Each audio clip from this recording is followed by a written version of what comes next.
Chers internautes de l'émission La Roue, bienvenue à votre programme hebdomadaire. La Roue, il faut le rappeler, une émission qui promeut l'entrepreneuriat, la bonne gouvernance et le leadership. Nous sommes une fois de plus ici au siège dynamique mondial des jeunes, au quartier Médon, Carrefour Banane. Au cours de cette émission, vous aurez vos rubriques habituelles, à savoir le face-à-face et les lectures de mail. Retournez juste après la page en couleur.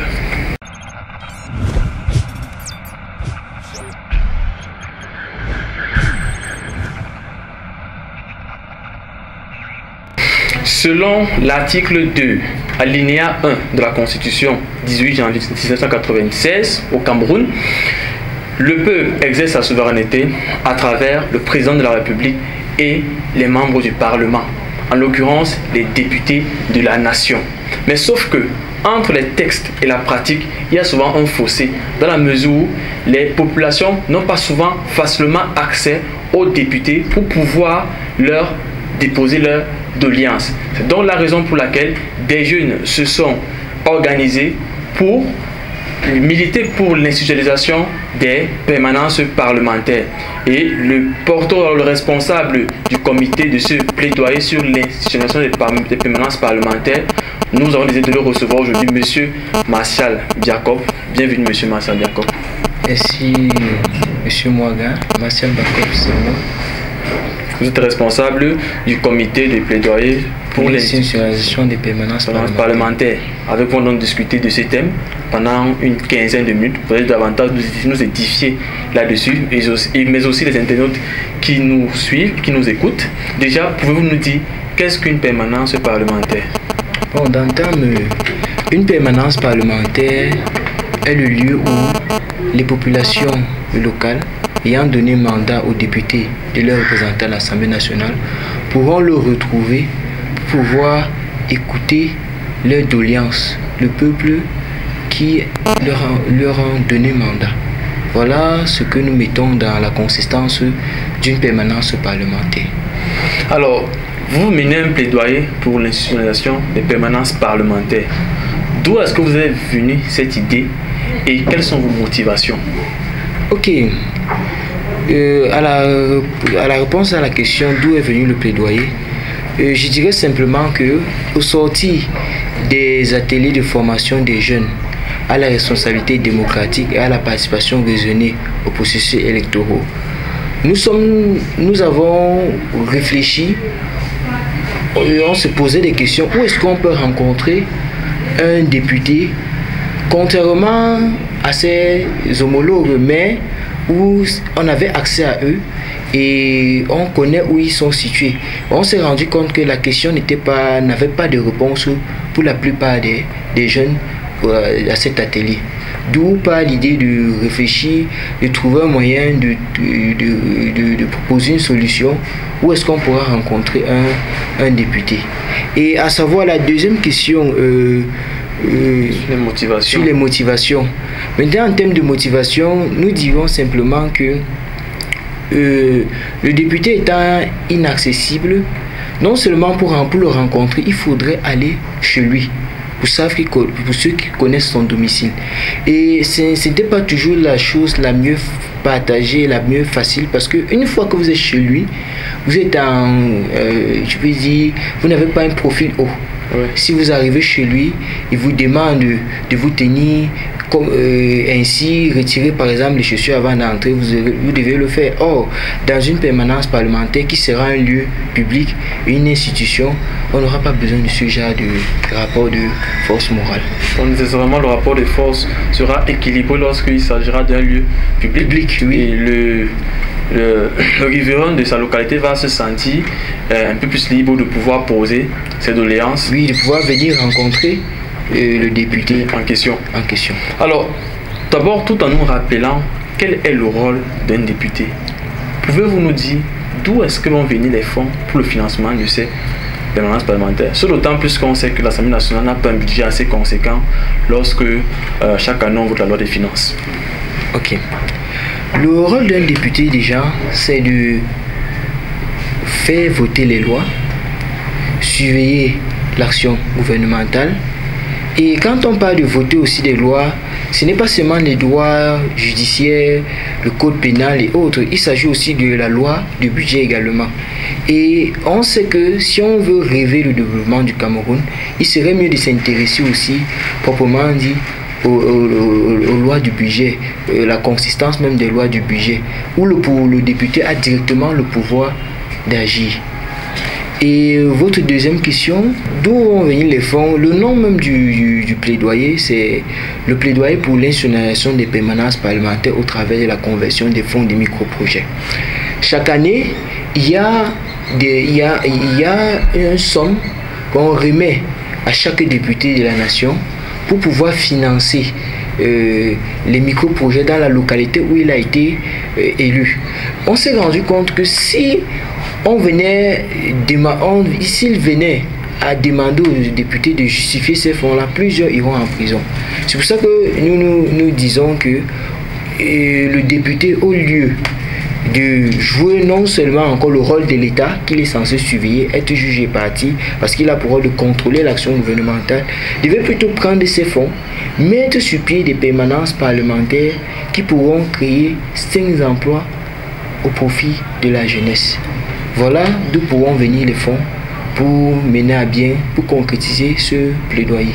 Vous parlez du budget, voter le budget notamment, et certainement dans ce budget, on pourra prévoir des micro-projets un peu plus conséquents et obliger les députés à instituer des permanences parlementaires. Il faut d'ailleurs rappeler que nous sommes au mois de novembre et la session parlementaire pointe à l'horizon. C'est d'ailleurs une session consacrée au vote du budget. Et vous parlez de la conversion des fonds des micro-projets pour l'institution de cette permanence parlementaire. Il faut rappeler que ces micro-projets ont été institués en 92. C'était d'abord de 4 millions, on va passer à 8 millions en 97. Et depuis en 2011, on se souvient que le président de l'Assemblée nationale avait demandé à ce que les députés puissent justifier l'usage de ces fonds. Et vous, aujourd'hui, vous trouvez la solution que certainement, si on les demandait de convertir cela pour permettre aux populations d'avoir accès à eux, cela pourrait être bénéfique. Nous sommes arrivés au terme de cette première partie d'émission. Nous allons faire une courte transition pour écouter les lectures de mail.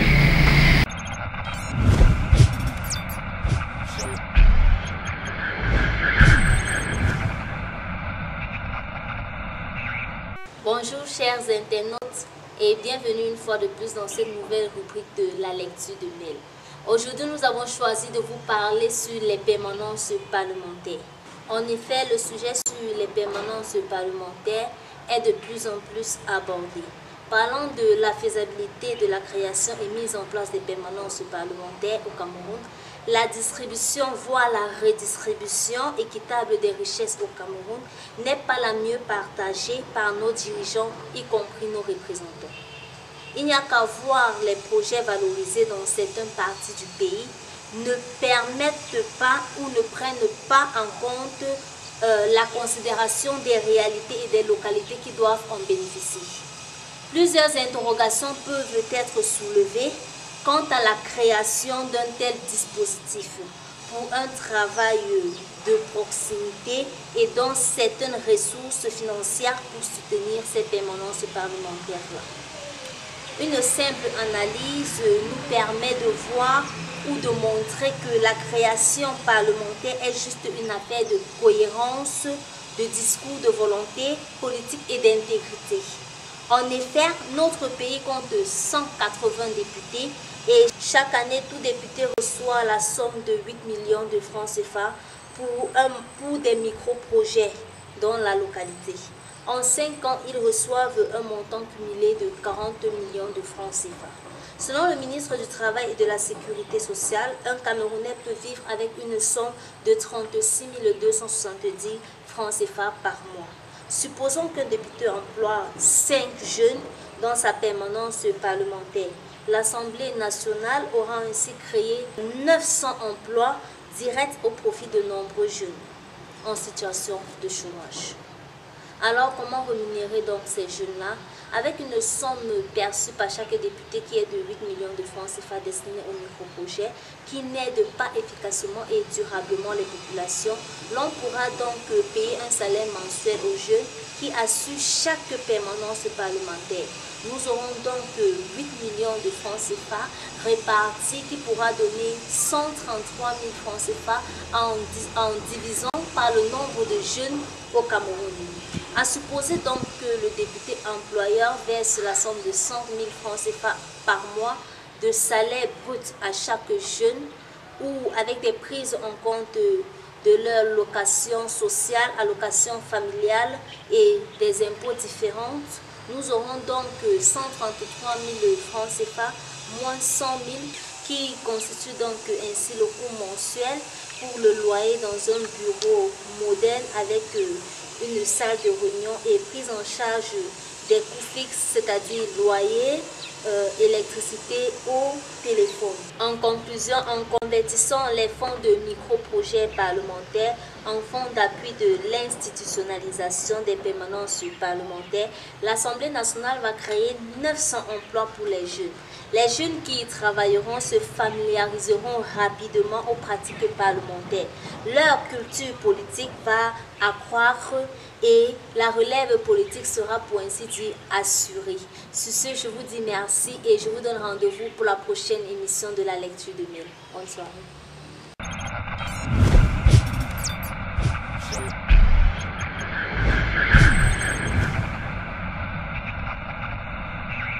De retour ici au siège des dynamiques mondiales des jeunes, après avoir écouté avec beaucoup d'intérêt et d'attention les lectures de mail, nous poursuivons nos échanges avec M.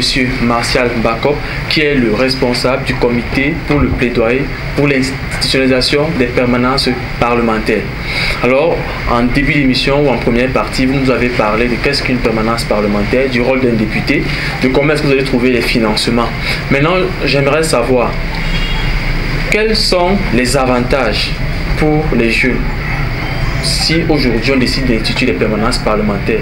Quels sont les avantages pour la jeunesse camerounaise? Ok, les avantages seront assez évidents.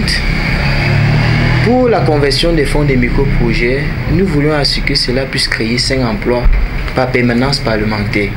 Et si on fait une simple multiplication, 180 fois 5 pour chaque permanence parlementaire, au final nous obtenons 900 emplois créés au profit de la jeunesse. Comment nous comptons meubler les différents postes occupés dans une permanence parlementaire? Pour les 5 postes, nous avons évoqué le rôle, les besoins d'une secrétaire bilingue. Le Cameroun est un pays bilingue. On aura besoin d'une personne qui s'exprime en anglais et en français. Nous aurons aussi besoin d'un conseiller juridique qui pourra conseiller le député, forcément qui n'ont pas fait des études en politique, qui pourront conseiller les députés sur des lois qu'on propose, sur des lois qu'ils pourront proposer, sur les différentes orientations, recueillir des populations qui sont venues porter leurs doléances. Nous aurons également besoin d'un traducteur-interprète. Là, on n'aura pas... on va valoriser nos langues locales. Le traducteur-interprète ne sera pas celui-là qui s'exprime seulement en français et en anglais. Le traducteur-interprète, ce sera celui-là qui s'exprimera bien dans les langues locales de la circonscription du député. Et nous aurons également besoin d'un communicateur. Vous vous rendez compte que le député le rôle de ce communicateur pourra faire en sorte que le député soit en campagne électorale permanente, même si ce n'est pas la période de campagne, parce qu'il sera en train de valoriser les actions menées sur le terrain par le député. Et pour sortir le dernier poste, on aura aussi besoin d'un analyste socio-économique.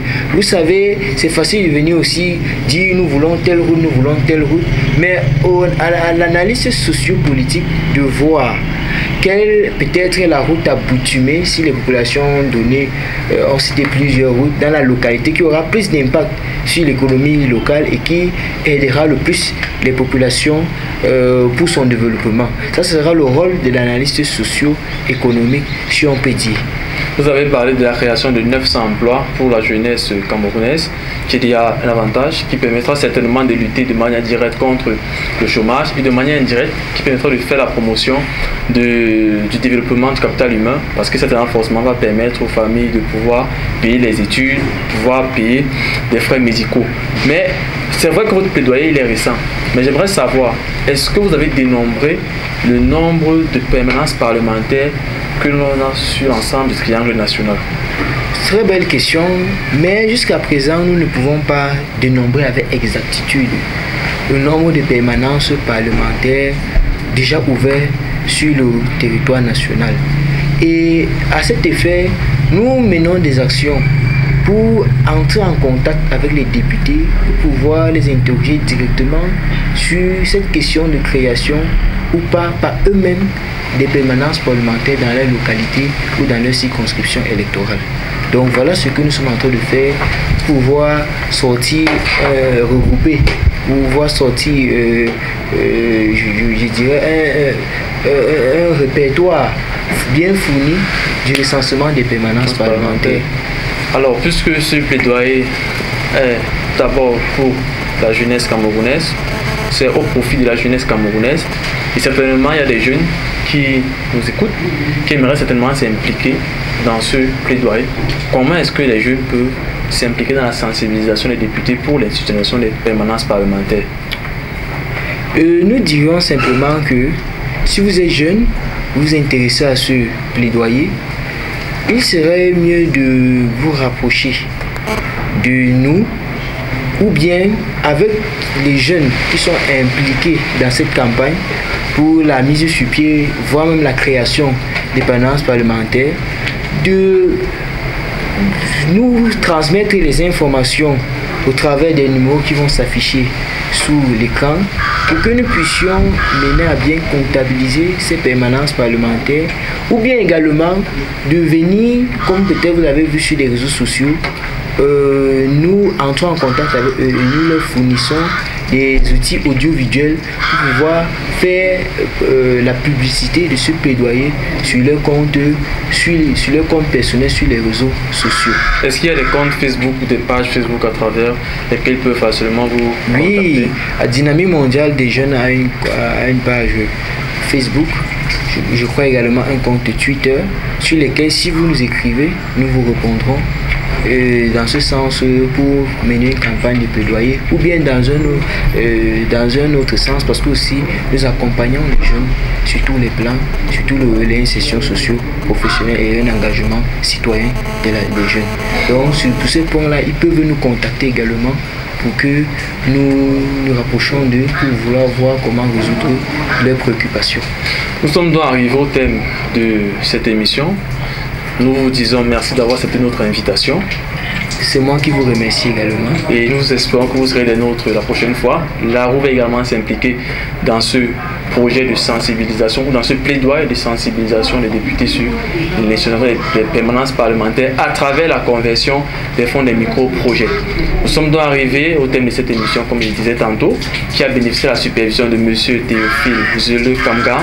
Nous avons la caméra, mademoiselle Edith Laure Marcounier. Quant au micro de présentation, je suis Lionel Mouaga. Je vous dis merci, restez à l'écoute et on vous invite également à continuer l'échange, à continuer les discussions, à emmener ou envoyer vos propositions via différentes plateformes Facebook et YouTube. Et on se voit la semaine prochaine pour une autre émission.